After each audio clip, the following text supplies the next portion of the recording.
तो बच्चों आज हम स्टार्ट करने वाले हैं अपने क्लास 10th का चैप्टर नंबर 11। हमारे 11 चैप्टर का नाम है करंट इलेक्ट्रिसिटी। करंट, ठीक है। करंट जनरली होता क्या है, हम अपने घरों में एप्लियंसेस में यूज करते हैं करंट को। जैसे कि पंखा चलता है, कूलर भी चलता है, तो वहाँ पर किस चीज़ का यूज़ करते हैं? करंट का यूज़ करते हैं। मशीन चलाते हैं, ट्यूबलाइट जलाते हैं, करंट का यूज़ करते हैं। आप इस नए युग में बिना करंट के लाइफ को एक्सपेक्ट नहीं कर सकते हो। मतलब कि अगर हम सोचें कि अगर आज के टाइम पे लाइट नहीं होती तो क्या क्या दिक्कतें आती। जो आपके हाथ में फ़ोन है, जो आप फ़ोन चला रहे हो वो नहीं चला सकते, क्योंकि बिना करंट के वो भी नहीं चलता है। एक आज से 100 साल पहले का जीवन जो है वो बिना करंट बिना बिजली के हुआ करता था, तो उसी टाइम जैसा हाल हो जाएगा। तो अभी हम इसी के बारे में पढ़ने वाले हैं, करंट एंड इलेक्ट्रिसिटी। तो हमारे पास में बुक है क्लास 10 NCERT, इसी के हिसाब से जो है हम चलने वाले हैं। तो current, electric current and circuit. तो फर्स्ट टॉपिक है हमारा इंट्रोडक्शन, मैंने बता दिया कि करंट का यूज क्या है। अब हम जानेंगे इलेक्ट्रिक करंट और इलेक्ट्रिक सर्किट में क्या अंतर है।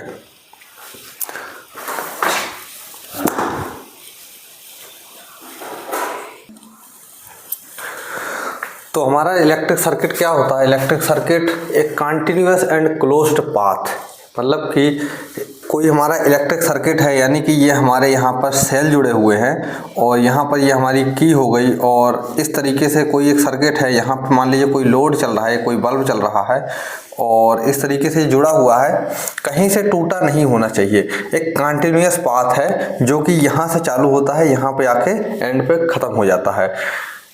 एक कंटिन्यूअस एंड क्लोज्ड पाथ, देखिए आप ये पूरा क्लोज्ड है। घर में बिजली आती है वो भी क्लोज्ड पाथ बनाती है, लेकिन वो हमको दिखाई नहीं देता है। Closed path of electric current is called electric circuit. इसी को हम बोलते हैं इलेक्ट्रिक सर्किट। ये आपके इन टेक्स्ट क्वेश्चन है, यानी कि जो आपके सेकंड नंबर पेज है ना 11 चैप्टर का, उसके बाद में आपको मिलेंगे वहाँ पे। तो वहाँ पे एक सवाल पूछा गया है, व्हाट इज इलेक्ट्रिक सर्किट, तो आपको ये डेफिनेशन वहाँ पे लिख देनी है। अब आता है अगला इलेक्ट्रिक करंट। करंट क्या चीज़ है? Electric current is expressed by the amount of charge, यानी कितने अमाउंट में चार्ज जा रहा है। Amount of charge flowing through a particular area, किसी भी, मतलब आप देखिए यहाँ पे कि एक इतना मोटा हमारे पास में तार है, एक पतला सा है, एक थोड़ा इससे इतना है। तो यहाँ पर हम एक चीज़ को गौर करेंगे कि हमारे पास में लेंथ और विड्थ जो है उसकी वायर की, वो कंसीडर की जा रही है अमाउंट ऑफ करंट को नापने के लिए। तो ये आगे चल के ये समझ में आएगा जब हम ओम लॉ पढ़ेंगे कि ऐसा क्यों होता है। तो amount of charge flowing through, मतलब कितना अमाउंट में चार्ज जा रहा है। ऐसा समझ लीजिए जैसे एक हमारे पास में पानी का पाइप है, पतला पाइप है तो उसमें कम पानी जाएगा, मोटा पाइप है तो उसमें ज़्यादा से ज़्यादा पानी जाएगा। उसी तरीके से चार्ज है, अगर मोटा तार है तो ज़्यादा से ज़्यादा उसमें चार्ज जाएगा, अगर पतला तार है तो उसमें कम से कम चार्ज जाएगा, ठीक है। Through a particular area in unit time, एक किसी टाइम इंटरवल में कितना चार्ज जा रहा है, इसी को हम बोलते हैं इलेक्ट्रिक करंट। तो इस डेफिनेशन को याद कर लीजिए करंट की। Electric current is expressed by the amount of charge flowing through a particular area in unit time. अब एक इसकी अगर इतनी लंबी डेफिनेशन याद नहीं हो रही तो छोटी डेफिनेशन याद कर लो। It is the rate of flow of electric charge. Simply अगर कोई पूछे आपसे वन वर्ड में बताइए कि इलेक्ट्रिक करंट क्या है, तो rate of flow of electric charge is called current, ठीक है। समझ गए इतनी बात। अब चलिए अब बात कर लेते हैं इलेक्ट्रिक सर्किट, तो ठीक है। इलेक्ट्रिक करंट के बारे में, करंट को हम रिप्रेजेंट करते हैं, करंट को हम रिप्रेजेंट करते हैं I से, ठीक है। करंट को रिप्रेजेंट करेंगे I से और इसकी यूनिट होती है एम्पियर।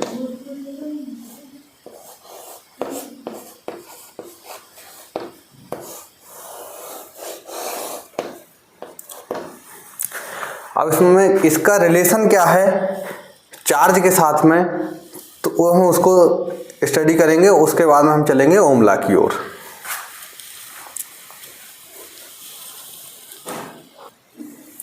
लेकिन उसको पहले डिस्कस करने के पहले एक चीज़ और डिस्कस कर लेते हैं कि मान लीजिए चार्ज है जो हमारा वो होता है, क्या होता है, इलेक्ट्रॉन होता है। मान लीजिए ये एक हमारे पास में कंडक्टर है, या कह लीजिए ये एक तार है। कंडक्टर वो होते हैं जिनके अंदर से इलेक्ट्रिसिटी जा सके। इलेक्ट्रिसिटी का मीन्स होता है कि उसके अंदर से जो चार्ज है वो बह रहे हैं। जिस तरीके से एक नदी में, एक समुद्र में जैसे पानी बहता है, उसी तरीके से यहाँ पर कौन बह रहा है, चार्ज बह रहा है। तो मान लीजिए हमारे पास में एक ई चार्ज है, इलेक्ट्रॉन है, एक इलेक्ट्रॉन को ही हम चार्ज बोलते हैं, वही है चार्ज, वही बहते हैं इसके अंदर। तो ये इधर की ओर जा रहा है, तो हमारा करंट जो है उसके अपोजिट डायरेक्शन में चलेगा। ये कब से, कैसे ये अपोजिट क्यों चलते हैं, इसको हम स्टडी करेंगे अपने क्लास 12th में। ये वहाँ पर भी ये चैप्टर है करंट इलेक्ट्रिसिटी के नाम से, सेकंड चैप्टर। तो अभी खाली आपको इतना याद रखना है कि जो इलेक्ट्रॉन है वो अपोजिट चलता है किसके, करंट के। अब इसके हम रिलेशन के बारे में देख लेते हैं। तो हमारा जो करंट होता है, हमने पढ़ा था current is equal to rate of charge, flowing of charge. तो चार्ज यहाँ पर क्यू होता है और per unit time upon time. तो ये हमारा एक रिलेशन निकल के आता है चार्ज, टाइम और करंट के बीच में। यहाँ पर चार्ज की जो यूनिट होती है वो होती है कूलॉम्ब, टाइम की यूनिट होती है सेकंड। तो हम यहाँ पर कूलॉम्ब पर सेकंड इसकी यूनिट बोल सकते हैं आई की, और इसी को हम आगे चल के हम क्या लिख देते हैं, एम्पियर लिख देते हैं।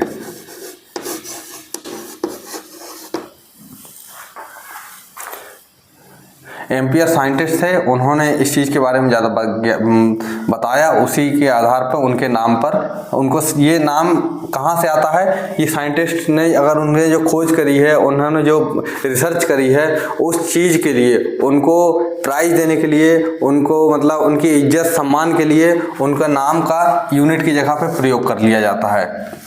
तो कूलॉम्ब पर सेकंड ये हमारे यही एम्पियर है। एम्पियर ठीक है, कूलॉम्ब पर सेकंड को हम अलग अलग जगह पे यूज करेंगे।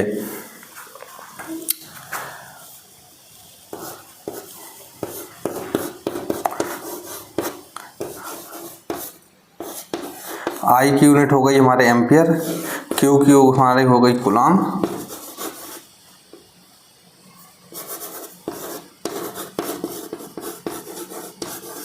और टी टाइम हो गया, टाइम की हो गई हमारी सेकंड। तो तीनों की यूनिट अच्छे से लिख लीजिए, याद कर लीजिए। अभी हम सवाल करेंगे तो वहाँ पे आपको आनी चाहिए। अब जो Q है, चार्ज है, वो उसके बारे में एक चीज़ कहा जाता है क्वांटाइजेशन ऑफ चार्ज। अभी नहीं है लेकिन समझना बहुत ज़रूरी है। क्वांटाइजेशन ऑफ चार्ज आपके सिलेबस में नहीं है, लेकिन समझा देता हूँ एक बार में। जैसे आप जब सीढ़ियाँ चढ़ते हो, जैसे मान लीजिए एक लैडर है हमारे पास में, अब जैसे हमने यहाँ पर से चढ़ना स्टार्ट किया, ऐसा तो नहीं है एक सीढ़ी चढ़ने के बाद में हम यहाँ पे आधी सीढ़ी चढ़ जाएं, ऐसा नहीं होता है।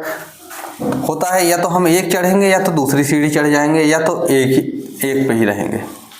यानी कि हम होल नंबर में चढ़ते हैं 1 2 3, ऐसा तो नहीं है 3.5 सीढ़ी चढ़ जाएंगे, ऐसा नहीं होता है। तो जनरली यहाँ पर भी ऐसा होता है। Q इजकल टू चार्ज जो है वो होता है Ne, यानी होगा तो एक इलेक्ट्रॉन होगा, नहीं तो दो होंगे। ऐसा नहीं है कि एक इलेक्ट्रॉन आ गया फिर आधा इलेक्ट्रॉन और आ गया, ऐसा नहीं है। तो इसीलिए यहाँ पे ये बोला जाता है Q इजकल टू Ne। और यहाँ पे आपके पास में दो सवाल मिलेंगे कि आपसे पूछा जाएगा 1 कूलॉम्ब चार्ज में। अगर हम इसको चार्ज की यूनिट बताई थी मैंने, कूलॉम्ब होती है, तो यहाँ पे अगर हम इसकी वैल्यू को 1 रख दें, यानी 1 कूलॉम्ब चार्ज हो जाएगा, तो हमारे पास में कितने इलेक्ट्रॉन होंगे।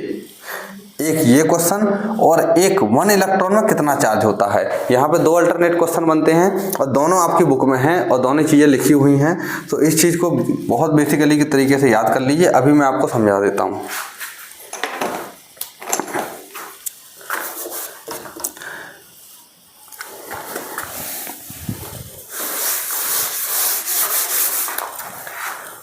तो हमारा फार्मूला है Q इजकल टू Ne। तो हम यहाँ पे 1 कूलॉम्ब ले लेते हैं बराबर n की जगह में 1 ले लेते हैं, यानी 1 n की जगह में n ही तो निकालना है हमको, कितने इलेक्ट्रॉन होंगे, यानी ये संख्या है कितने इलेक्ट्रॉन होंगे। इलेक्ट्रॉन की वैल्यू हमको पता होती है। इलेक्ट्रॉन इजकल टू होता है 1 इलेक्ट्रॉन के पास कितने कूलॉम्ब चार्ज होते हैं, वो होते हैं 1.6 × 10⁻⁻19 कूलॉम्ब। ये हमारी एक इलेक्ट्रॉन की वैल्यू है, ये यूनिवर्सल वैल्यू है, ये कभी बदलती नहीं है, इसको ऐसे के ऐसे ही हमको याद करनी होती है। तो यहाँ पर हमको 1 कूलम्ब चार्ज में निकालना है, तो ये हमारा E इंटू में है, तो हमको ये निकालना है, नंबर निकालने हैं, तो ये इसको हमको लाना पड़ेगा इधर, तो ये इसको इधर ले आएंगे, अपॉन में आ जाएगा। तो 1.6 इंटू 10⁻⁻19। तो फाइनली जब हम इसको सॉल्व करेंगे तो हमको मिल जाएगा यहाँ पर 6.25 इंटू 10⁻18। अगर हम यहाँ पे से इसको हम राउंड ऑफ कर दें तो हम इसको ऐसे भी लिख सकते हैं 6 इंटू 10⁻18 इलेक्ट्रॉन। ठीक है, तो हमारे 10th के बुक में ये लिखी गई है। अभी ऊपर की क्लास में जाओगे तो आपको ये 25 को भी कंसीडर करना होगा। तो 1 कूलम्ब चार्ज में हमारे पास में इतने इलेक्ट्रॉन होते हैं और 1 इलेक्ट्रॉन में इतना चार्ज होता है। इस दोनों यूनिटों को अच्छे से याद कर लीजिए, रट लीजिए, कहने का मतलब है।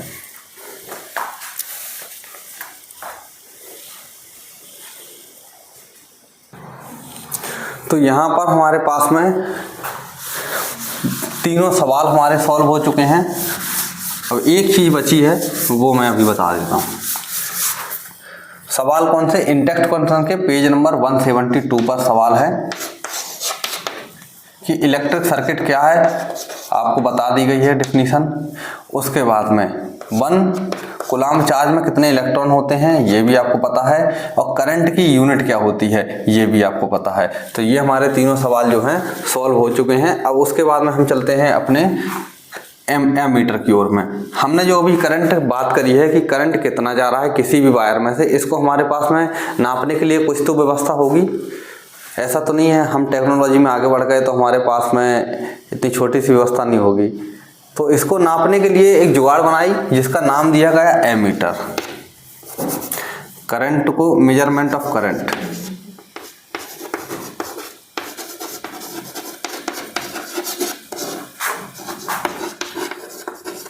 मेजरमेंट ऑफ करंट किससे करेंगे?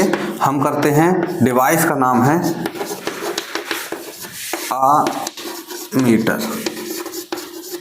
ठीक है, आमीटर जो डिवाइस का नाम है, और ये कुछ दिखने में इस डिजिटल आती हैं, तो डिजिटल आपको इस तरीके कुछ दिख जाएंगे, इसमें कुछ नंबर लिखे रहेंगे, आगे ए लिखा रहेगा। ठीक है, और जो एनालॉग आती हैं पुराने ज़माने में जो आती थी उनमें यहाँ से कुछ इसके अंदर ए लिखा रहता है और यहाँ पे एक कांटा रहता है, यहाँ पे कुछ इस तरीके से मार्किंग रहती है।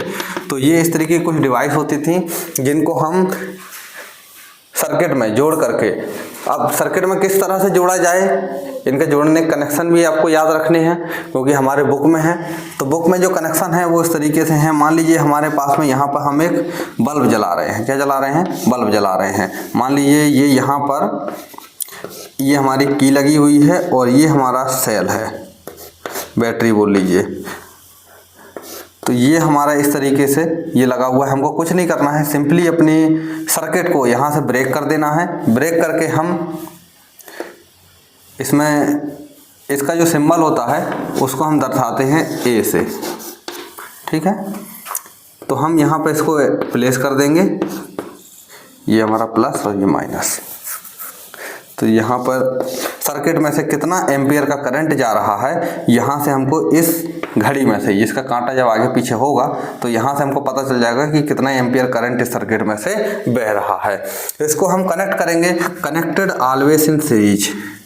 सीरीज क्या होता है? जैसे मान लीजिए समझाने, ये हमारे पास में ये एमीटर है। क्या है? एमीटर है। इसके दो ये तार हैं, एक तार को हमने यहाँ से जोड़ दिया, एक तार को हमने यहाँ से जोड़ दिया, यानी अब करंट इसके अंदर जाएगा, फिर इसमें से यहाँ निकल के जाएगा। इस कनेक्शन को हम बोलते हैं सीरीज,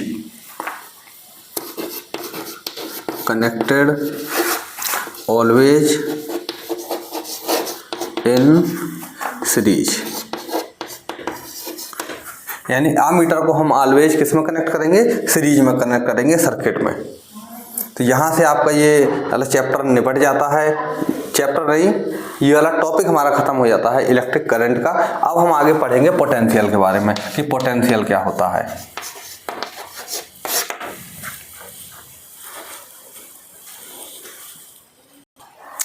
लेकिन पोटेंशियल को पढ़ने से पहले हमको एक सवाल करना है 11.1, एग्जाम्पल नंबर 11.1। एक current of 0.5 ampere drawn by a filament of electric bulb. मान लीजिए हम एक यहाँ पे सर्किट बना लेते हैं, ये तो ये एक इलेक्ट्रिक बल्ब है, इसके अंदर से 0 पॉइंट यहाँ पे आमीटर लगा हुआ है, तभी तो हम नाप के बता पाएंगे कि कितना करंट जा रहा है। 0.5 एम्पियर जा रहा है, ठीक है। फिलामेंट है इलेक्ट्रिक बल्ब का, वो 10 मिनट के लिए जलाया जाता है। कितने मिनट? 10 मिनट।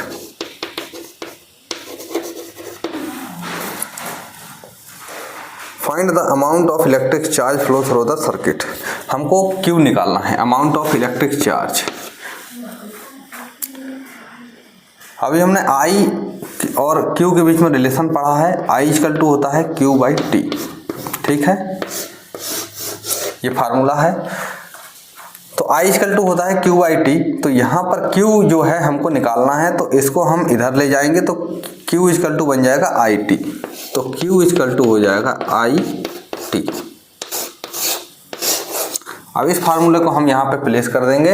हमारे पास में T यानी टाइम, और टाइम की यूनिट हमने पढ़ी है, सेकंड में होती है, तो हम 1 मिनट में होते हैं हमारे पास 7 सेकंड, तो यहाँ पे हम 60 का इंटू कर देंगे, तो सिंपली हमको 600 सेकंड्स मिल जाएंगे। यानी कि जो लाइट जलाई गई थी वो 600 सेकंड के लिए जलाई गई थी, और हमारे पास में 0.5 एम्पियर का करंट है। तो सिंपली हम इसको जब सॉल्व करेंगे तो यहाँ पर Q इक्वल टू I की वैल्यू रखेंगे 0.5 एम्पियर इनटू 600 सेकंड। यूनिटों को लगाना ना भूलें, बहुत ज़रूरी होती हैं। अब इसके बाद में हम इसमें इनटू करेंगे, इसको हम 1/2 इक्वल टू 0.5 ही आएगा, तो हम इसको ये रख दें, सवाल सॉल्व करने में आसानी होगी इस तरीके से। तो 1/2 इंटू 600, तो 2 और ये कट जाएगा, हमारे पास में 300 जो है। अब हमने निकाला क्या है? हमने Q निकाला है, यानी चार्ज निकाला है। चार्ज की यूनिट क्या होती है? चार्ज की यूनिट होती है कुलाम, तो यहाँ पर हम कुलाम प्लेस कर देंगे सिंपली, तो हमारे पास में निकल के आ जाएगा कि कितने कुलाम जो है चार्ज वहाँ से गए होंगे। तो इतने कुलाम यहाँ से चार्ज गए हैं, तब जा कर के ये बल्ब यहाँ एमीटर में 0.5 एम्पियर की रीडिंग आई है, और हमारा बल्ब जो है ग्लो हुआ है।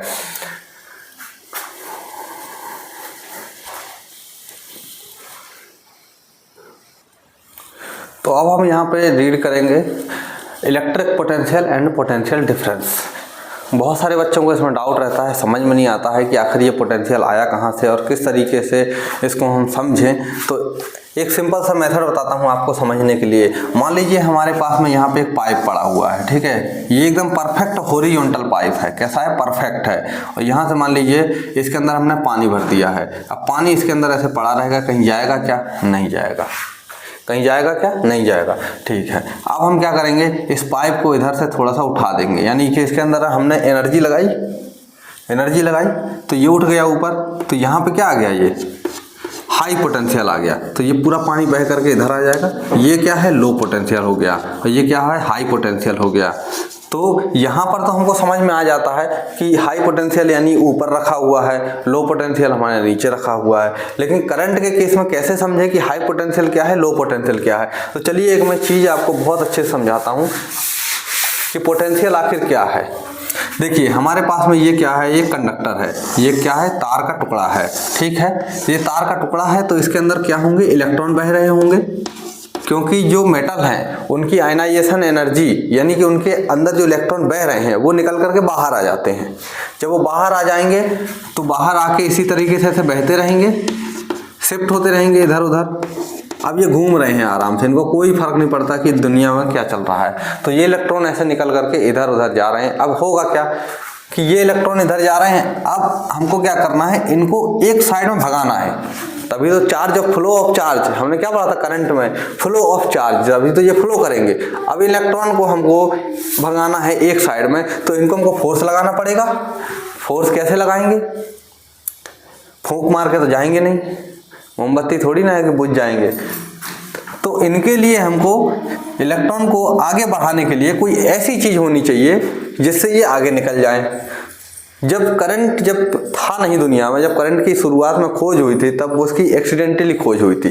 तब हम क्या करेंगे, अभी हमारे पास में सब कुछ है चीज़ें, करंट को किस तरीके से हमको बनाना है, तो हम क्या करेंगे कि यहाँ पर एक मैग्नेट लेके आएंगे। क्या लेके आएंगे? एक मैग्नेट लेके आएंगे।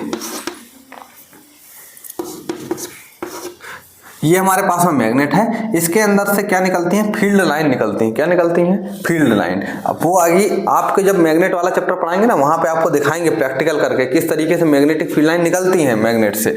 तो यहाँ पर ये मैग्नेटिक फील्ड लाइन इस तरीके से नॉर्थ साउथ से निकलती हैं, साउथ की ओर जाती हैं, जो कि हमको दिखाई नहीं देती हैं।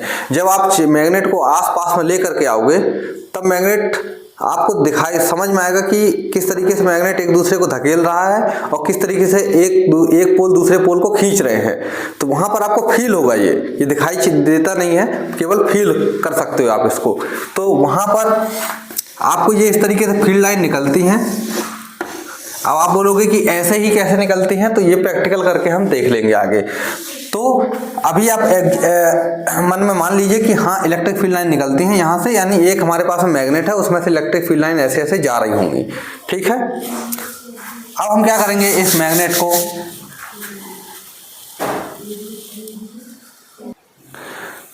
तो सिंपली देखिए, एक ये हमारे पास में मैग्नेट है ये, ठीक है। तो ये हमारे पास में मैग्नेट है। अब हमने मान लीजिए इसको यहाँ पे प्लेस किया या फिर ऐसे किया, यहाँ पे रखा। अब इसके अंदर से क्या हो रहा होगा, मैग्नेटिक फील्ड लाइन निकल रही होंगी इस तरीके से, ठीक है, ऐसे ऐसे निकल रही होंगी। इधर से जाएगी, इधर से निकलेगी, ऐसे जाएगी इधर से, तो यहाँ पर उसका कुछ फोर्स होगा। अब हम क्या करेंगे, इस मैग्नेट को जल्दी से ऐसे करेंगे, क्या करेंगे, इस तरीके से, यानी कि कंडक्टर के पास से हमको मैग्नेट को चलाना है, जितना ज़्यादा तेज हो सकता है उतना ज़्यादा तेज। तो क्या होगा कि ये मैग्नेट में से जो फील्ड लाइन निकल रही हैं वो इसको धक्का देंगी, किसको, इलेक्ट्रॉन को।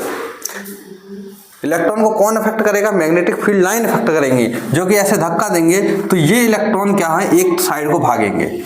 क्या होंगे, एक साइड को भागेंगे। तो यही इलेक्ट्रॉन, जितनी ज्यादा तगड़ी मैग्नेटिक फील्ड होगी, यानी मैग्नेट जितनी ज्यादा अच्छी होगी, जितनी ज्यादा मतलब खतरनाक होगी मैग्नेट, यानी दूर से ही चिपक जाए, जितने मतलब पावर जितनी ज्यादा होगी मैग्नेट की, उतनी ही तेजी के साथ में ये इसको धक्का देगी। किसको, इलेक्ट्रॉन जो पड़े हुए हैं खाली, जो सो रहे हैं, उनको एकदम धक्का देगी। तो वो इलेक्ट्रॉन कहाँ भागेंगे, एक साइड की ओर भागेंगे। तो वही क्या होगा, फ्लो ऑफ इलेक्ट्रिक चार्ज होगा। जैसे हम 7th या 6th 7th क्लास में एक एक्सपेरिमेंट करते हैं, हम एक खाली सिरिंज लेते हैं और सिरिंज लेकर के हम उसमें से एक तार लेकर के इसको ऐसे इसके ऊपर इस तरह से लपेट देते हैं और इस तरीके से यहाँ पे हम इसमें एक छोटा सा बल्ब लगा देते हैं और बल्ब लगाने के बाद में हम इसके अंदर एक छोटा सा मैग्नेट डाल देते हैं। अब हम इसको बहुत तेजी के साथ में हिलाते हैं, तब जाकर के यहाँ पर ये बल्ब बीच में ब्लिंक करता है बार बार। तो ये इसीलिए करवाया जाता है। ये एक्सपेरिमेंट से यही चीज हमको सीखने के लिए मिलती है कि इलेक्ट्रॉन किस तरीके से आगे जा रहा है। अब उम्मीद है मुझे कि आपको ये समझ में आ गया होगा। अब हम समझते हैं, तो यहाँ पर ये क्या होगा, इसको धक्का मिल गया। जब इनको धक्का मिल गया तो ये आगे जाएंगे, इलेक्ट्रॉन कहाँ जाएंगे, आगे जाएंगे। अब जब आगे जाएंगे इलेक्ट्रॉन, तो उस टाइम पे क्या होगा कि इलेक्ट्रॉन जब आगे चले जाएंगे तब यहाँ पे चार्ज, इलेक्ट्रॉन क्या है, चार्ज है, तो चार्ज क्या होने लगा, फ्लो होने लगा। यहाँ पे हमने एक बल्ब लगा दिया मान लीजिए, तो चार्ज क्या होने लगा, फ्लो होने लगा। अभी एक चीज पढ़ते हैं, करंट और वोल्टेज। तो अभी हमको यहाँ से क्या मिल गया, वोल्टेज मिल गया। ये वोल्टेज यही चीज है, यानी मैग्नेटिक फील्ड ने धक्का लगाया, कितनी तेज से धक्का लगाया, इसको किससे नापेंगे हम, यहाँ पे नापेंगे हम वोल्ट मीटर से। किससे नापेंगे, वोल्ट मीटर से। और यही हमारा कहलाता है वोल्टेज। अब वोल्टेज बोले तो यही हमारा कहलाता है पोटेंशियल। पोटेंशियल का मतलब होता है क्षमता, यानी कितनी क्षमता के साथ में उसने आगे आ रहा है इलेक्ट्रॉन, कितनी ताकत के साथ में आ रहा है।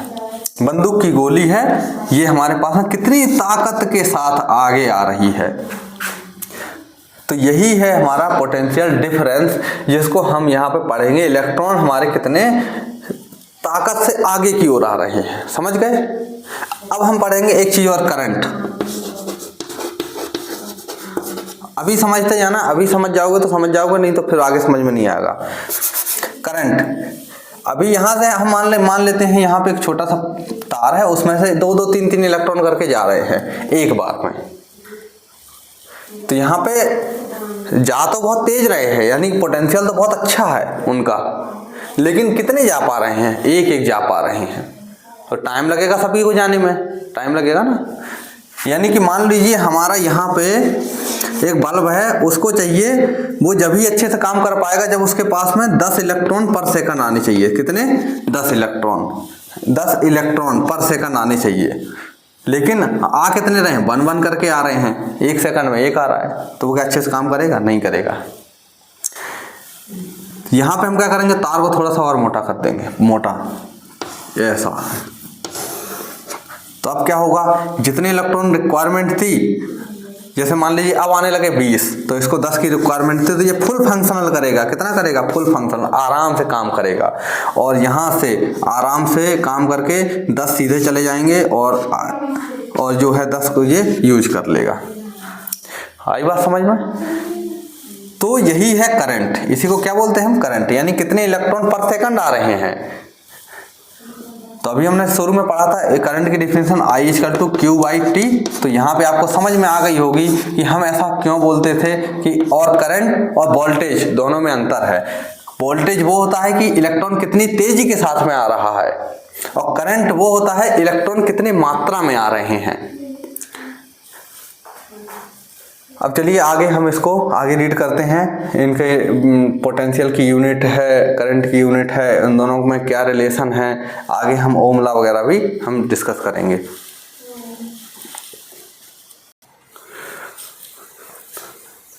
तो V = जो वोल्टेज है उसको हम बोलेंगे कि कितना काम किया गया। वोल्टेज क्या है? कितना काम किया गया। यानी यहाँ पे जो मैग्नेट ने काम ही तो किया है, क्या किया है? वर्क डन किया है, कुछ काम किया है, यानी वर्क किया है। तो यहाँ पर कितना काम किया गया है, तो V = होता है W/Q। यानी यहाँ पर इलेक्ट्रॉन यानी कि चार्ज को चलाने के लिए कितना काम किया गया है, इसी को हम बोलते हैं वोल्टेज। तो V = W/Q, कितना काम किया गया है पर यूनिट चार्ज पर, एक चार्ज पर कितना काम हुआ है। एक बार में 10 चार्ज गए हैं तो हमारी जितनी एनर्जी लगी है, और 10 चार्ज गए हैं तो बटे 10। तो यहाँ पर इसी चीज को हम बोलते हैं, क्या बोलते हैं? वोल्टेज बोलते हैं। वोल्टेज इज नथिंग बट, ये एक यूनिट है जहां से हम ये पता कर सकते हैं कि चार्ज को चलाने के लिए, एक चार्ज को चलाने के लिए वहां पर कितना काम किया गया है। ठीक है, ये सिंपली वोल्टेज यही है। ये वोल्ट कहाँ से आया, ये चीज किसने बताई?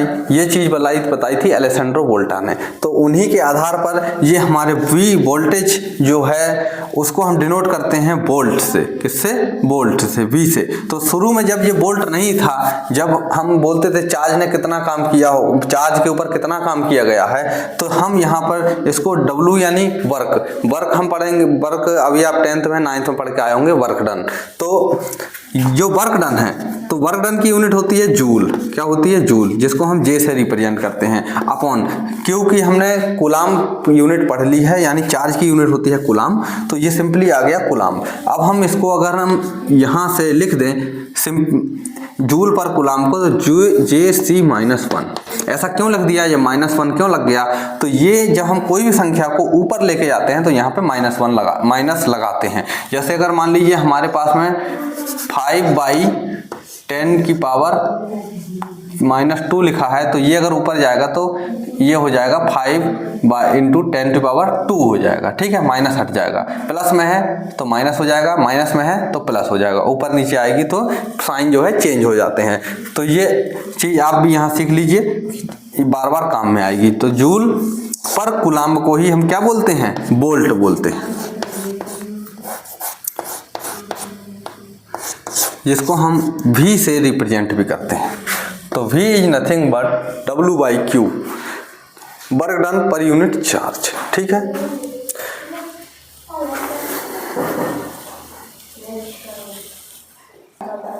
अब हमारे पास में एक चीज रह गई, वोल्ट मीटर। वोल्ट मीटर यानी कि किस तरीके से हम नापेंगे वोल्ट को, वोल्टेज को कैसे हम कंसीडर करेंगे। जैसे हमने करंट को नापने के लिए मीटर लगा दिया था, अभी हम वोल्टेज को नापने के लिए क्या लगाएंगे। तो सिंपली अब याद रखिए कि वोल्टेज जो होता है हमारी अर्थ है, जो हमारी अर्थ है, इसका वोल्टेज हम मानते हैं 0। कितना मानते हैं? 0। ठीक है। वोल्टेज नापा जाता है किन्हीं दो पॉइंट के बीच में। किसके बीच में? दो पॉइंट के बीच में। क्या होता है कि जैसे मान लो यहाँ पर से हमारा जो है आ रहा है, फुल करंट आ रहा है, मतलब कि बोल रहे हैं कि फुल वोल्टेज आ रहा है। क्या आ रहा है? Full voltage. मान लो यहाँ पे 220 वोल्टेज आ रहा है, ठीक है, यानी इलेक्ट्रॉन जो है अच्छे से बराबर तरीके से। अब हमने यहाँ पर लगा दिया, हमने बहुत बड़ी मशीन। अब हमारा वोल्टेज इसके अंदर जाएगा और जो भी काम होता है, यानी पंखा चलता है, लाइट जलती है, वहाँ पे क्या ऑफर होता है? रेसिस्टेंस। रेसिस्टेंस नहीं, वहाँ पे वोल्टेज को रोका जाता है। यानी कि बोलें तो ये यहाँ पर एक इसके अंदर कोई हीटर की स्प्रिंग है, ठीक है। यहाँ से इलेक्ट्रॉन तेजी के साथ में आया और जब तेजी के साथ में आया तो इसके अंदर लगे हुए जो एलिमेंट हैं, यानी हीटर के जो अंदर का तार है, वो उसका कंपोनेंट इस तरीके से होते हैं, वो जो इलेक्ट्रॉन आ रहा है उसको रोकने की कोशिश की जाती है, लेकिन वो तो इतनी स्पीड में आ रहा है कि रुकेगा नहीं। जब कोई चीज़ नहीं रुकेगी, मान लीजिए ये चौक है, ये इसको मैं रोकने की कोशिश कर रहा हूँ इसके साथ में, नहीं रुकेगी। या दो पत्थर ले लीजिए, वो आपस में उनको एक दूसरे के साथ घसीटिए, नहीं रुकेंगे, तो क्या होगा? गर्म हो जाएंगे। गर्म हो जाएंगे तो उसी जो गर्म हो जाते हैं उसी चीज़ को हम क्या बोलते हैं? Work done. वो क्या कर रहे हैं? काम कर रहे हैं वहाँ पे। तो उनकी स्पीड पूरी तो कम नहीं होगी, लेकिन थोड़ी बहुत जरूर कम हो जाएगी। तो थोड़ी बहुत कम हो जाएगी, जैसे आपने एक चीज़ लगा दी, फिर यहाँ पे दूसरी चीज़ लगा दी, तीसरी चीज़ लगा दी, फिर क्या होता है कि नहीं चलते हैं। फिर मतलब कि जो जितना एक चीज़ इतनी अच्छे से बेटर काम करेगी, पूरी चीज़ें इकट्ठी उतनी अच्छे से नहीं चलती हैं। तो यहाँ पर आपको समझ में आओ, गांव वगैरह में ऐसी प्रॉब्लम होती है अक्सर कि जब हम हीटर वगैरह चला देते हैं या फिर एसी चला देते हैं तो कई सारी चीज़ें, लाइट जो है धीरे हो जाती है। क्यों हो जाती है? वो इसी चीज़ से हो जाती है, यानी कि जो इलेक्ट्रॉन तेजी के साथ में आ रहा था वो धीरे धीरे चलने लगा है, हल्का धीरे हो गया है। तो यहाँ पर इलेक्ट्रॉन कितनी तेजी से चल रहा था, यहाँ पर हमने मान लो ये ग्राउंड है, हमारा जमीन है, यहाँ से हम, या फिर जान लीजिए इसके बाद में कितना तेजी के साथ चल रहा है, ये किसी के, ये लोड है हमारा, इसके बाद में कितना चल रहा है, पहले कितना चल रहा है। तो इस चीज़ के बीच में नापने के लिए यहाँ पर हम यूज करते हैं वोल्ट मीटर का। वोल्ट मीटर को इस तरीके से हम यहाँ पे लगा देंगे। अब जब वोल्ट मीटर को लगा देंगे तो ये इन दोनों के बीच में बता देगा। तो इसी चीज़ को हम बोलते हैं पोटेंशियल डिफरेंस। क्या बोलेंगे? Potential difference. ओके, अभी हो सकता है आपको अच्छे समझ में आ गया हो कि पोटेंशियल डिफरेंस जो है किस तरीके से हम इसको नापते हैं और ये कहाँ से हमको समझ में आता है। पोटेंशियल डिफरेंस अभी समझ में आ गया होगा कि दो पॉइंट के बीच में हम नापते हैं। तो इसको किस तरीके से कनेक्ट किया है मैंने? पैरेलल कनेक्ट किया है। किस तरीके से किया है? पैरेलल। तो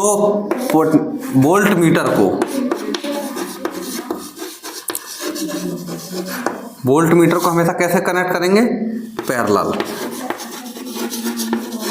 पैरेलली कनेक्ट करेंगे। और वोल्ट मीटर क्या नापेगा? वोल्ट मीटर किस चीज़ का बताएगा? पोटेंशियल डिफरेंस को बताएगा।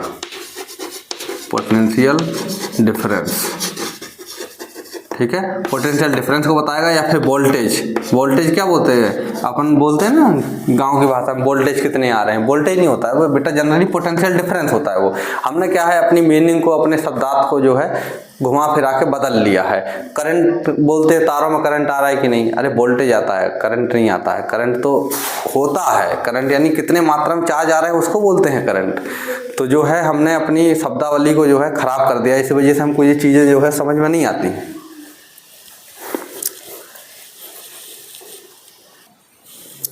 तो यहाँ पर हमारे पास में सवाल है 11.2 यानी 173 page number, new NCERT 10th class.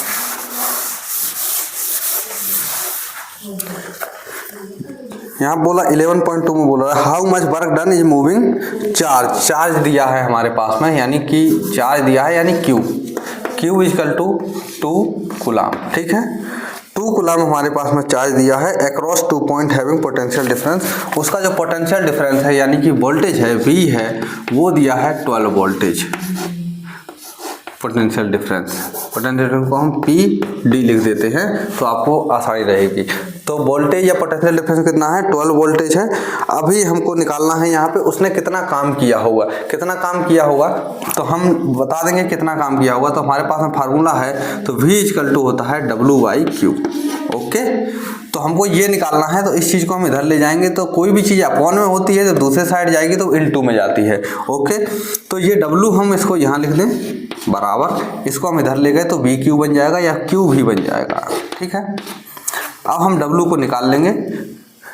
Q हमारे पास में है 2 कूलम, तो 2 × V है हमारे पास में 12 वोल्ट, तो 12 रखेंगे = आ जाएगा हमारे पास में 12 × 2 = 24 और W है, W की यूनिट होती है जूल, तो यहाँ पर हम लिखेंगे जे या फिर जूल। तो 24 जूल जो है काम हुआ होगा, वर्क डन किया होगा, तब जाकर के यहाँ पे पोटेंशियल डिफरेंस 12 वोल्टेज का आया है।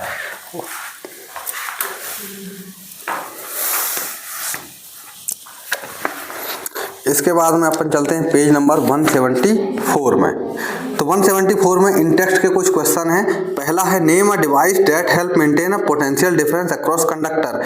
कंडक्टर के अक्रॉस, हाँ अभी एक चीज़ मैंने बताई थी आपको शुरू में कि हम मैग्नेटिक फील्ड से क्या करते हैं, इलेक्ट्रॉन को धक्का देते हैं। तो जरूरी नहीं है कि मैग्नेटिक फील्ड से ही जैसे हमारे पास में और भी कई सारी चीज़ें होती हैं जहाँ से हम इस चीज़ को बना लेते हैं। देखिए जैसे हमारे पास में बैटरी है, क्या है, बैटरी है, वहाँ से भी हम इलेक्ट्रिक पोटेंशियल को जनरेट कर सकते हैं। बैटरी हो गई, सेल हो गए, तो इन सब चीज़ों से भी कर सकते हैं। तो यहाँ पर इसका आंसर हो जाएगा हमारे पास में सेल और बैटरी।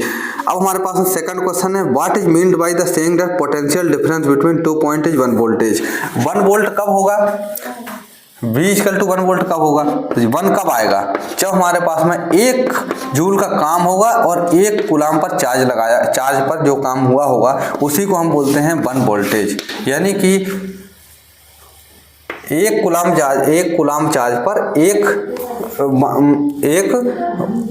जूल का वर्क डन हुआ होगा, उसको बोलेंगे हम 1 वोल्ट। ओके, अब आते हैं how much energy is given to each coulomb of charge passing through 6 voltage battery. एक 6 वोल्टेज बैटरी है, उसमें से कितनी एनर्जी हम उसको देंगे जो हर एक कूलम को पास हो रहा है बैटरी से। ठीक है, तो कितनी एनर्जी लग रही होगी, तो एनर्जी का फार्मूला सिंपली ये है, तो V = होता है W/Q। तो यहाँ पर हमको वर्क डन निकालना है और पर कूलम यानी 1 कूलम 1 रख दो, और 6 वोल्टेज बैटरी है तो यहाँ पे 6 रख दो। तो इसको सिंपली हम इधर लेके आएंगे तो इनटू में हो जाएगा, तो 1 6 1 जा 6, तो W = आ जाएगा हमारे पास में 6 जूल। ओके, जूल या फिर 6 J भी लिख सकते हो।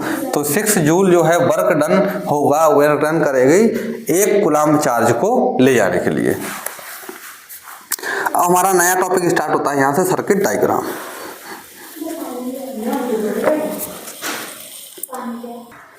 तो बच्चों हमारे पास में ये कुछ चीज़ें हैं जिनका हम अपने बुक में या डायग्राम बनाने के लिए उपयोग करेंगे। ऐसा तो है नहीं है कि हम अपने किताबों में ही पूरा तार का जंजाल बिछाएंगे, ऐसा नहीं है। हम अपने पेन पेंसिल से ही यूज करके अपने बुक में डायग्राम बनाएंगे। तो हम किस चीज़ को किस तरीके से बनाएंगे, वहाँ पर इस चीज़ की जो पूरी जानकारी है सर्किट डायग्राम में। तो सर्किट डायग्राम होते हैं इसीलिए क्योंकि हम आराम से उन चीज़ों को बना सकें। और पता चला कि अगर सर्किट डायग्राम ना होते, हमने सेल को बनाया है किसी अलग तरीके से, हमारे फ्रेंड ने बना दिया दूसरे तरीके से, फिर बोल रहे हैं ये दोनों सेल ही हैं, तो इस चीज़ की जो है दिक्कत ना आए, तो इसलिए हमने ये सर्किट डायग्राम है इनके प्रॉपर इनके डिजाइन जो है, इनके चित्र बना के रखे हैं किस तरीके से इनको दिखाना है। तो इलेक्ट्रिक सेल है, इसको दिखाते हैं हम इस तरीके से, देखते जाना।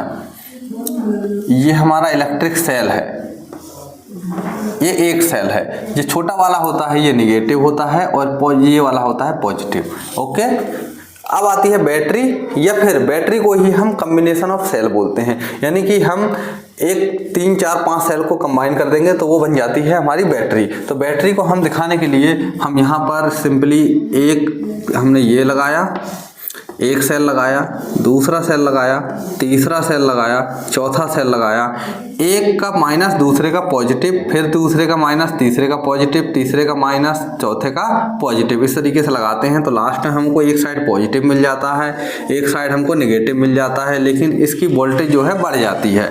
ठीक है, अब आते हैं प्लग या स्विच पर। स्विच जो है दो तरीके के होंगे अपने पास, एक तो ओपन होगा, एक क्लोज्ड होगा। तो ओपन स्विच इस तरीके के होते हैं। देखिए मैं आपको एक चौक के माध्यम से दिखाना चाहूँगा कि स्विच होते हैं वो होते हैं इस तरीके का, कुछ ऐसा कॉम्बिनेशन होता है प्लेट का, और यहाँ पर इस तरीके से जो है इस तरीके से वो लगे होते हैं। ठीक है, अब जब वो बंद होगा, जब हम उसको ऐसे बोलेंगे कि ये इस तरीके से ये है, अब ये दूर दूर है, अब हम इसके अंदर से क्या लगाएंगे, ये लगा देंगे। अब जो दोनों का जुड़ गए तो इस तरीके से ये दिखाई जाते हैं। तो हम ओपन रहेगा, ओपन यानी कि ये बीच में जो लगाया था वो निकला रहेगा, प्लग निकला रहेगा, तो हमको कुछ इस तरीके से दिखाई देगा। ये एक प्लेट रहती है कॉपर की, ठीक है, ये प्लेट रहती है कॉपर की, ये इस तरीके से, और ये तार रहते हैं। तो यहाँ पर हम ये बीच में ये लगा देंगे कॉपर, ये भी कॉपर का ही रहता है, तो इसको लगा देंगे तो ये दोनों जुड़ जाएंगे। लेकिन अभी नहीं लगाया है तो ये क्या है, ओपन है, तो इसको सिंपली हम बनाते हैं इस तरीके से। अब आपको ये इतना चीज़ बताया, क्यों बताया, क्योंकि आपको समझ में आए कि हम इसका सिंबल ऐसा ही क्यों बनाते हैं। अब आते हैं क्लोज्ड। क्लोज्ड में क्या होगा, जब हम इसको लगा देंगे तब क्या होगा, यहाँ पे एक डॉट बना देंगे कि हमने जो है स्विच में उसमें लगा दिया, तो ये क्या होगा, क्लोज्ड। क्लोज्ड क्यों बोला, क्योंकि पूरा सर्किट जो है कंप्लीट हो गया। ये क्लोज्ड, ये ओपन, यानी सर्किट अभी हमारा खुला हुआ है, बीच में टूटा हुआ है, ब्रेक है। वायर को कैसे दिखाएंगे हम, वायर को दिखा देंगे ऐसे दिखा देंगे, कैसे भी दिखा दो, वायर तो कैसा भी हो सकता है। अब वायर में अगर जॉइंट है, अगर मान लो ये हमारे पास में वायर है, अगर वायर में एक जॉइंट करना है तो यहाँ पे हमको ऐसे करना पड़ेगा। ठीक है, विदाउट जॉइंट अगर मान लो ये हमारा वायर है, अब हमको एक वायर ले जाना है इसके ऊपर से, लेकिन वो जॉइंट नहीं है, तो हम इसको ऐसे ले जाएंगे इस तरीके से। ओके, समझ में आ गया। इसके बाद में आता है बल्ब। बल्ब को कैसे दिखाएंगे, बल्ब को हम दिखाने के लिए इस तरीके से हम बनाएंगे डिजाइन सी, और इस तरीके से इसको कांच के अंदर बंद कर देंगे, तो ये हमारा बन गया बल्ब। अब आता है रेजिस्टेंस। रेजिस्टेंस दो तरीके के हो सकते हैं, एक तो हम इसको कम ज़्यादा कर सकते हैं, और एक रेजिस्टेंस वो होगा जिसको हम कम ज़्यादा नहीं कर सकते हैं। तो वो वाला हमारा जो रेजिस्टेंस होगा, वो जिसको हम कम ज़्यादा नहीं कर सकते हैं, उसको हम दिखाने के लिए इस तरीके से इसको ऐसे बना लेंगे। उसके बाद में वेरिएबल रेजिस्टेंस। वेरिएबल रेजिस्टेंस को यहाँ पर ये हमारा रेजिस्टेंस हो गया, और वेरिएबल रेजिस्टेंस को दिखाने के लिए यहाँ पर इसमें इस तरीके से एक तीर बनाया जाता है, यानी कि हमको कम रेजिस्टेंस चाहिए तो ये इसको हम इधर आगे पीछे कर सकते हैं। हमारा जो रियल लाइफ में जो होता है वो अलग तरीके का होता है, अभी तो यहाँ पे है नहीं मेरे पास, तो मैं दिखा देता, नहीं तो चलिए। ये हमारा वेरिएबल रेजिस्टेंस हो गया, ये हमारा रेजिस्टेंस हो गया। अब आते हैं दो चीज़ और रह गई, वोल्ट मीटर और आमीटर। तो वोल्ट मीटर आमीटर को मैंने आपको बता चुका हूँ। तो आमीटर है, यहाँ पर हम इसको ए से दिखाएंगे, और यहाँ पर ये प्लस माइनस लिख दो, और वोल्ट मीटर को भी ऐसे ही हम 20 से शो करते हैं, यहाँ पे प्लस माइनस लिख दो, और ये हमारे तार निकल गए। ठीक है, तो ये पूरा जो है सर्किट डायग्राम है। अच्छे से आपको समझ में आया होगा कि सर्किट डायग्राम किस तरीके से होते हैं, क्यों बनाए जाते हैं। हम कोई भी अभी सर्किट डायग्राम आगे बनाएंगे तो वहाँ पर हमको इनको यूज करना होगा, नहीं तो तार लेके थोड़ी ना लगाएंगे हम यहाँ पे। तो हम इन्हीं से हम समझेंगे कि कौन सा सर्किट है, कहाँ से करंट जा रहा है, कहाँ पे कैसे जुड़ रहा है, तो वो यही इसी चीज़ से समझ में आएगा। अब इसके बाद में हम पढ़ेंगे ओम्स लॉ पढ़ेंगे, तो इसको हम साफ कर देते हैं और ओम लॉ नई हेडिंग चालू करते हैं।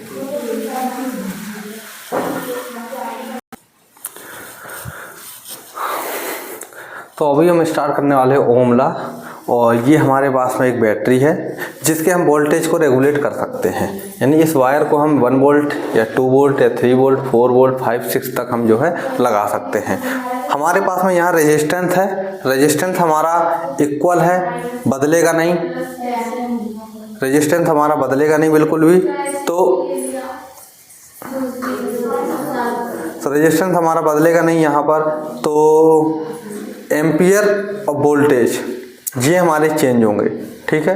तो एम्पियर और वोल्टेज हमारे चेंज होंगे, रेजिस्टेंस बदलेगा नहीं। तो इन दोनों की रीडिंग को हम यहाँ पर V और I के ग्राफ में लिखते चलेंगे। तो यहाँ से हमको एक रिलेशन मिलेगी जिसको हम आगे चल के वेरीफाई करेंगे। तो फर्स्ट हम इस वायर को हम जोड़ते हैं किसके साथ में, 1 वोल्टेज बैटरी के साथ में। चलो सपोज हमने यहाँ पे इसको जोड़ दिया, ओके। अब हमने जोड़ दिया तो यहाँ पे हमने हमारी जो वोल्ट मीटर की रीडिंग है वो कुछ आई होगी 1 एम्पियर के समथिंग, या कुछ कम भी आई होगी 1 वोल्ट के समथिंग। तो कुछ कम भी हो सकती है, ज़्यादा भी हो सकती है। अभी हमारे पास में डेमोन्स्ट्रेशन नहीं है, मतलब पूरा प्रैक्टिकली वाला, तो हम यहाँ पे केवल आपको एक बना करके समझा रहे हैं, ठीक है। तो यहाँ पे एम्पियर मीटर कुछ रीडिंग करेगा। तो मान लो इसने रीडिंग करी 0.1 की और इसने हमारा रीडिंग किया 1 वोल्ट, ठीक है। तो अभी हम यहाँ पर एक पॉइंट बना लेंगे, ये यहाँ पे जाएगा और ये यहाँ पे पॉइंट बन जाएगा। अब हम ऐसे ही इसको जब हम इसको वायर को यहाँ से हटा के 2 वाले में लगा देंगे तो हम मान लेते हैं 2 वोल्टेज आया और वहाँ पर एम्पियर मीटर ने जो शो किया वो किया 0.2 एम्पियर, ठीक है। तो इसको हम यहाँ से मान लेते हैं और ये इस तरीके, तो यहाँ पे एक पॉइंट बन जाएगा। ऐसे ही 3 वाले में इसको फिर लगाएंगे, तो यहाँ पे जो भी रीडिंग आएगी उनको लिख देंगे। तो मान लीजिए यहाँ पे आया हमारा 3 वोल्ट और यहाँ पे आया हमारा 0.3 एम्पियर, तो इसको भी हम यहाँ पे ऐसे बनाएंगे, तो यहाँ पे हमारा पॉइंट आ जाएगा। उसके बाद में हम इसको हटा करके यहाँ से लगाएंगे 4 वोल्ट में।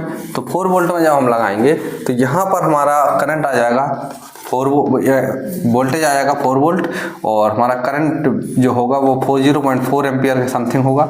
तो हमने ये पॉइंट यहाँ पे मार्क कर दिया। हम इसको फिर हटा करके लगाएंगे 5 वाले में। जब 5 वाले में लगाएंगे तो हमारा ये 5 वोल्ट हो गया और 0.5 एम्पियर जो है हमारा, मान लीजिए यहाँ से रीडिंग मिला हमको, तो इसको भी हम ऐसे ऊपर ले जाएंगे। तो यहाँ पर उसके बाद में हमने सबसे लास्ट 6 एम्पियर सबसे ज़्यादा में लगा दिया, तो यहाँ पर ये इसमें लगा दिया। ये 6 एम्पियर वाले में ये 6 वोल्टेज दिखाएगा। उसके बाद में यहाँ पर 6 एम्पियर का 0.6 एम्पियर करंट होगा, तो ये पॉइंट बना लेंगे। अब हमारे पास में हमने ये डेमोन्स्ट्रेशन किया, उसके बाद में हम इसके वायर को हटा के रख देंगे, नहीं बैटरी ख़त्म हो जाएगी, ठीक है। रियल वाली ये तो ख़त्म नहीं होगी, ठीक। तो यहाँ पर क्या होगा कि ये हमको एक तरीके का ग्राफ मिल गया, ठीक है। अब ये ग्राफ मिल गया, अब हम इसको क्या करेंगे, मिला लेंगे। देखिए एकदम स्ट्रेट लाइन ग्राफ आया है। स्ट्रेट लाइन ग्राफ का मतलब ये होता है कि हमारी ये चीज़ अगर बढ़ रही है तो ये चीज़ भी हमारी बढ़ रही है, ये चीज़ घट रही है तो ये चीज़ भी घट रही है। यानी कि अगर हम V इज डायरेक्टली, यानी वोल्टेज को हम बढ़ाते गए तो हमारा करंट क्या होता गया, बढ़ता गया। तो V is directly proportional to I। Directly proportional इसलिए लगाया जाता है क्योंकि हम यहाँ पे ये सिद्ध करते हैं, डायरेक्टली प्रोपोर्शनल का मतलब ये है कि अगर ये चीज़ हमने बढ़ाई तो ये चीज़ बढ़ गई। अब ये मत बोल देना कि I बढ़ गई तो ये बढ़ गया। सिंपली इसका बोलने का मतलब ये है कि आपने ज़्यादा मेहनत करी तो आपके ज़्यादा नंबर आए।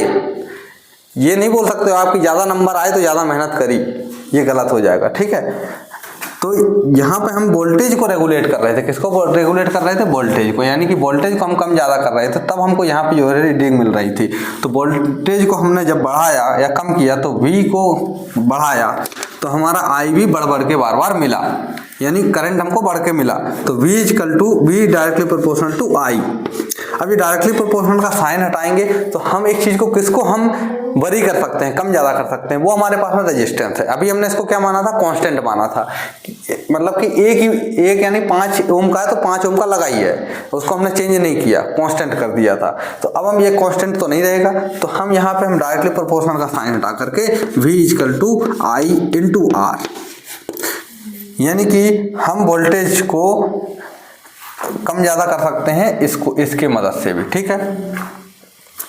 यानी कि यहाँ पर हम रेजिस्टेंस को कम ज़्यादा करेंगे ना, इसको नॉर्मल रख के, यानी इसको मान लो 2 पे हमने सेट कर दिया, अब हमने इसकी R की वैल्यू को बढ़ा दिया, कम ज़्यादा कर दिया, तो वोल्टेज की वैल्यू बदलेगी लेकिन इसकी वैल्यू नहीं बदलेगी, लेकिन इसकी वैल्यू क्या होगी, बदलेगी।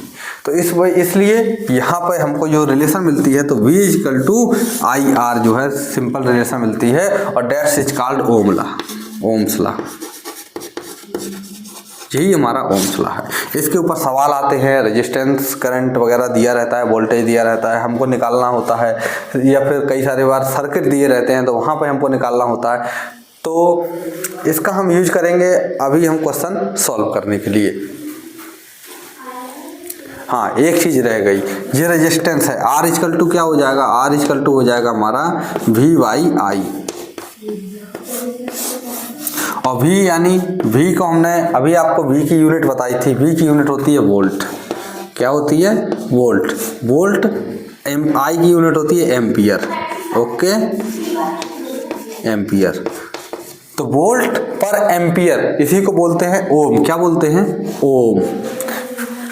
ओम, ये उन्होंने जो डेमोन्स्ट्रेशन ये किया था ओम ने, उन्हीं को इज्जत सम्मान देने के लिए इस यूनिट का नाम रख दिया ओम। ठीक है, अब हमने और पढ़ी थी वोल्ट को हम क्या बोलते थे, V इक्वल टू होता है W/Q, तो यानी जूल पर कूलाम। ठीक है, तो हम यहाँ पे अगर जूल पर कूलाम लिख दें, जूल पर coulomb upon ampere equal to क्या होता है, I इक्वल टू होता है Q/T, तो यानी कूलाम पर टाइम। ठीक है, तो यहाँ पे हम लिख दें कूलाम पर टाइम। ठीक है, अब हम इसको अरेंज करेंगे तो हमारा जो है J into T upon C का इंटू C, तो जूल टाइम यानी सेकंड, सॉरी सेकंड रखना है, टाइम को सेकंड में। ठीक है, जूल सेकंड पर कूलाम स्क्वायर, यानी कि J joule second upon coulomb square. तो ये भी हमारी किसकी यूनिट है, ये भी हमारी रेजिस्टेंस की यूनिट है। याद रखिएगा, ये आपको कई जगह देखने के लिए नहीं मिलेगी, लेकिन मैंने आपको सिखाई है। आपको नहीं चाहता कि कोई भी चीज़ आपसे डाउट के बाहर रहे, इसीलिए पूरी चीज़ें एक अच्छे से आपको बना दी हैं। जब आप 11th-12th में जाओगे तो यहाँ पर आपको ये दूसरी यूनिट से लिंक करेगा ना, तो वहाँ पर आपको समझ में नहीं आएगा कि किस तरीके से ये यूनिट आ गई नई वाली। अभी हम तो ये नई हमने पुराना ही पढ़ा था, अभी आप जब रेजिस्टिविटी पढ़ोगे वहाँ पे आपको समझ में नहीं आएगा। अब ये अच्छे समझ में आ गया होगा। और अभी भी अगर नहीं समझ में आया तो कमेंट करना, फिर देखते हैं कुछ नया जुगाड़ करके। अब हम नेक्स्ट टॉपिक डिस्कस करेंगे, जिसमें हम पढ़ेंगे कि जो रेजिस्टेंस है उसको किस तरीके से वोल्टेज करंट जो है किन किन चीज़ों पर ये डिपेंड करता है। रेजिस्टेंस किस किस चीज़ों पर बढ़ जाएगा, कब घट जाएगा, हमारे जो वायर लगाते हैं उसमें रेजिस्टेंस होता है कि नहीं होता है, बल्ब में किस तरीके से होता है, यानी हर एक चीज़ को बहुत अच्छे से डेमोन्स्ट्रेट करेंगे और समझेंगे। तो यहाँ पर हमारे पास में आता है सबसे मेन चीज़, जो रेजिस्टेंस है वो किन किन चीज़ों पर डिपेंड करता है, लेकिन इसको हम देखेंगे अगले लेक्चर में। लेक्चर नंबर इसी का सेकंड भाग आएगा, उसमें लेक्चर नंबर 2 में।